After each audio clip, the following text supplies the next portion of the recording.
ভাগের সূত্রগুলি ছয়টা আছে দেখো। প্রথম সূত্র কি হলো?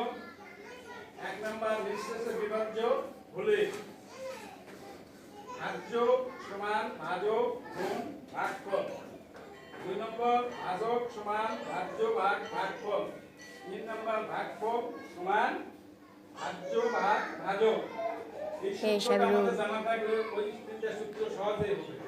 এই জন্য ওখানে শুধু ভাগশেষ কোথায় বলবে সেই জিনিসটা দেখতে হবে।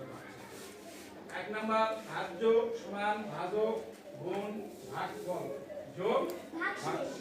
ভাগশেষটা যোগ করতে হবে। 2 নম্বর দেখো ভাজক সমান ভাজ্য বিয়োগ ভাগশেষ যোগ ভাগফল।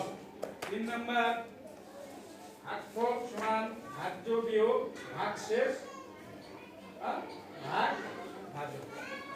কিন্তু ভাগশেষটা আমাদের কোথায় বলতে সেই জিনিসটা আমাদের ওই নিঃশেষে বিভাজ্য না হলে তার মানে কি আমাদের অবশিষ্ট থাকে, সেই অবশিষ্ট যেটা সেটা কোথায় বলতে দেখো। এই সম্পর্কটা তুলনা করলে আমরা সহজে বুঝতে পারবো। বুঝা গেছে? আচ্ছা ঠিক আছে, তাহলে এইটা তোমার আজকে রাতে বাড়িতে পড়াশোনা ভালোটা করবে। কাল আমি লিখতে দেবো কিন্তু এই 6টা সূত্র।